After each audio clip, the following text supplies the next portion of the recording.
Bismillahirrahmanirrahim. Bismillahirrahmanirrahim. Wassalatu wassalamu ala Rasulillah Sayyidina Maulana Muhammad bin Abdullah wa ala alihi wa sahbihi man tabi'a sunnah waqtada bihuda.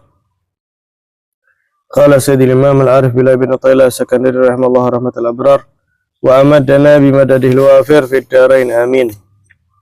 Sayyidina Imam Ibn Athaillah Sakandari, beliau mengatakan dalam kalam hikmahnya, iwat ma taqul hadhil mir'ah sadiat qul aini biha ramat yakunu bika hubur riyasah wal jah wa ghairihima. Daripada kamu mengatakan cermin ini tuh kotor, banyak karatnya, sehingga saya berkaca kok nggak jelas, ini kacanya ini yang kotor.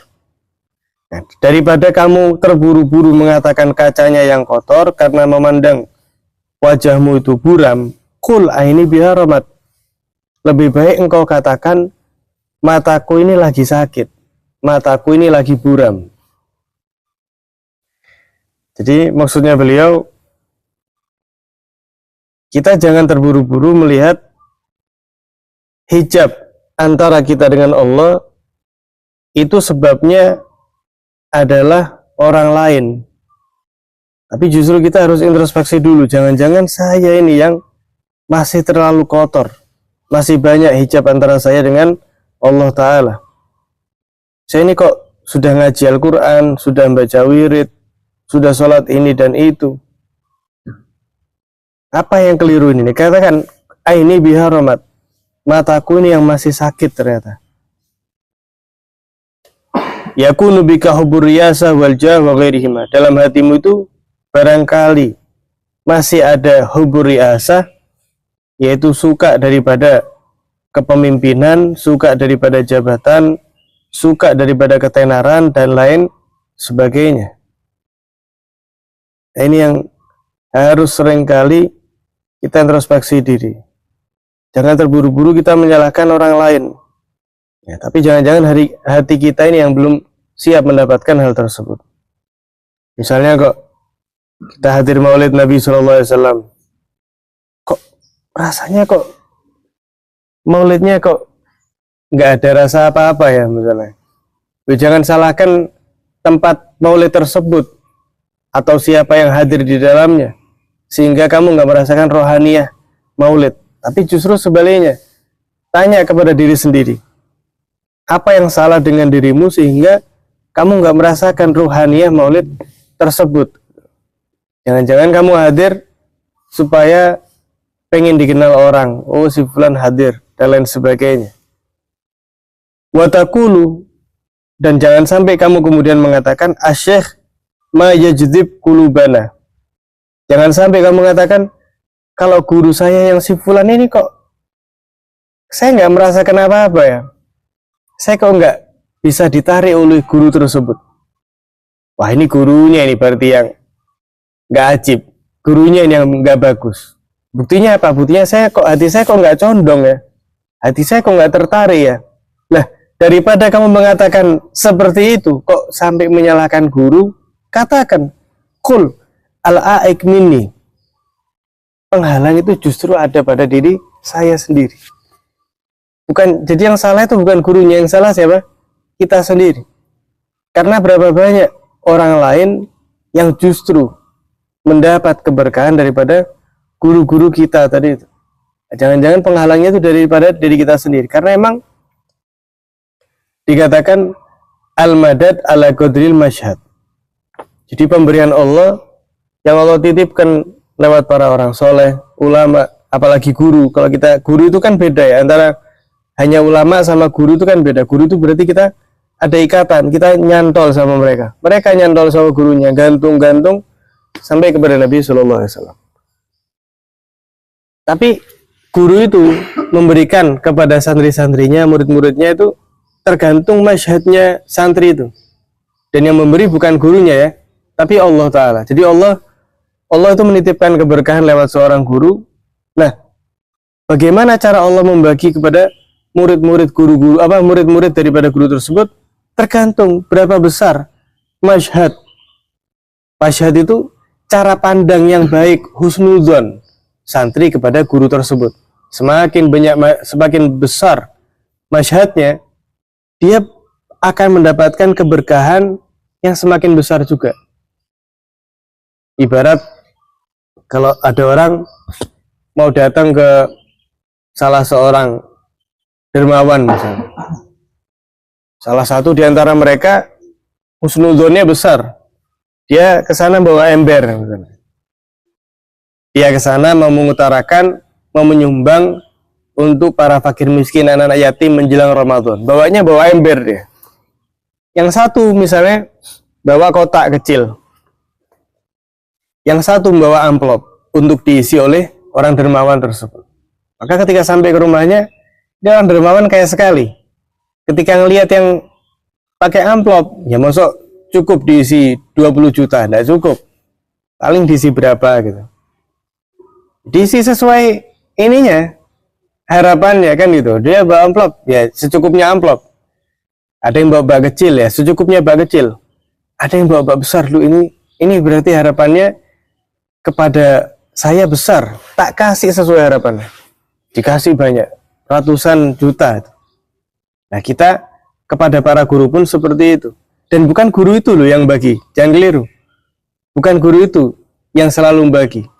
Tapi ada kalanya Allah memberikan kepada santri tersebut lewat husnudzon. Sampai-sampai Al-Habib Idrus bin Umar Al-Habsyi, beliau itu pernah mengatakan,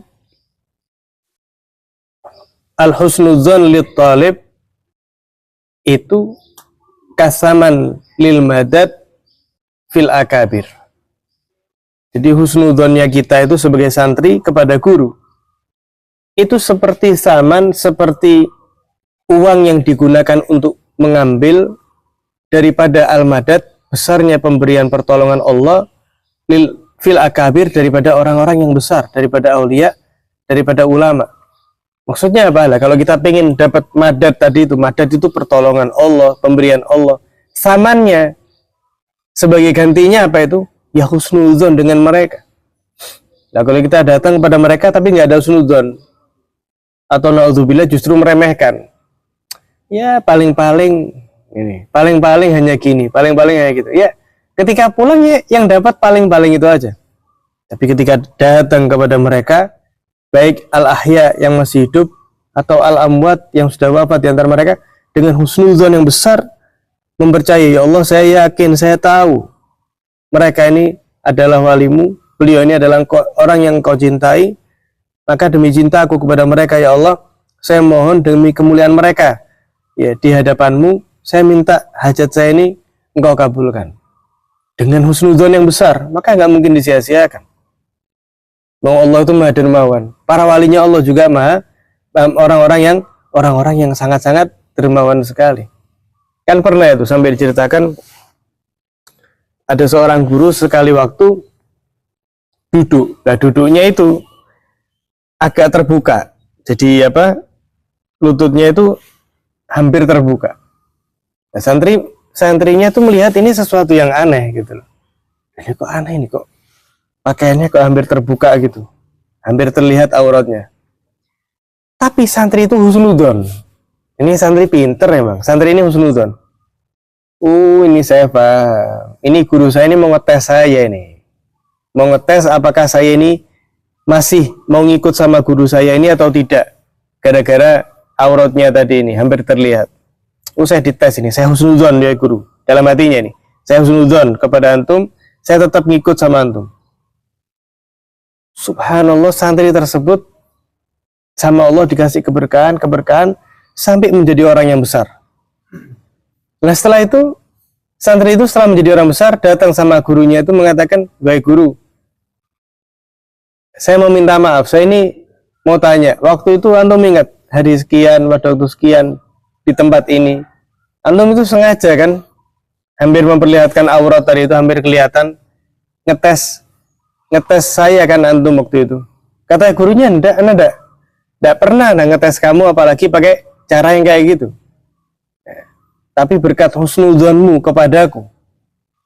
Jadi bukan ngetes gurunya itu, tapi karena husnudzonnya santri kepada gurunya yang dikira ngetes tapi husnudzonnya nggak berubah. Dari situ Allah kemudian memberikan keberkahan pada santri tersebut. Ya, sehingga husnudzon itu penting sekali. Anak itu pernah tanya sama Al-Habib Abdullah bin Muhammad Baharun bahwa apa yang seringkali menghalangi orang itu kok tidak mendapat keberkahan seorang wali, tidak dapat keberkahan seorang guru. Karena mereka seringkali hanya melihat sisi basyariahnya saja, hanya melihat sisi manusiawinya saja. Ya, para aulia mau kayak apapun mereka manusia. Ya masih guyon, ya masih mungkin ini dan itu. Nah, kalau kita hanya melihat basyariahnya mereka, ya kita termahjub, naudzubillah, kita terhalang daripada barokah. Tapi kalau yang kita pandang itu bukan basyariahnya mereka, namun apa yang Allah istimewakan pada diri mereka, nah itu kita insya Allah bakal dapat. Makanya disayangkan banyak sekali yang justru terhalang daripada para aulia, para ulama itu orang-orang terdekat, yang mungkin keluarganya, mungkin sahabatnya, mungkin tetangganya. Kenapa? Karena yang mereka lihat ya si fulan orang biasa gitu. Justru yang mungkin jarang ketemu, tahu bagaimana hebatnya beliau ini, justru mereka lah yang mendapat bagian besar apa yang Allah titipkan keberkahan pada orang soleh tersebut. Lau ista'adatta fi awaliyum, jadi kamu harus koreksi, jangan-jangan penghalang itu dalam diri kamu. Seandainya kamu siap-siap dari awal hari, kamu hadir majelis, kamu hadir bersama orang soleh tersebut, lamah tajta ila huduri majlisin sanin. Nah, kalau kamu dari awal tuh sudah niatnya baik, ditata dengan bagus, maka kamu nggak perlu membutuhkan hadir majelis-majelis berikutnya. Seandainya memang betul ya, seandainya tulus. Wa innama ihtajta ila takrar li quwwati sada qalbik. Tapi hanya saja kamu membutuhkan untuk selalu hadir majelis itu. Kita itu selalu ya harus rutin hadir taklim, hadir majelis. Kenapa? Li quwwati sada qalbik, karena saking kuatnya karat dalam hatimu. Hati kita ini coba dari awal tuh niatnya kok tulus lillahi ta'ala 100%. Wah, insya Allah itu sudah tenang, sudah nyaman sekali. Tapi kata beliau, saking banyaknya karat dalam hatimu, kamu butuh untuk hadir lagi. Dan itu harus, supaya apa?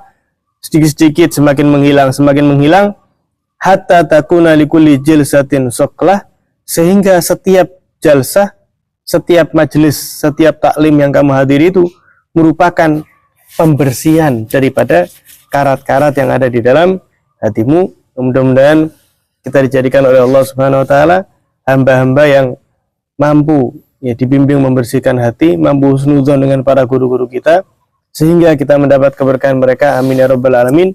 Wassallallahu ala sayyidina Muhammadin wa ala alihi wasallam. Alhamdulillahi rabbil alamin.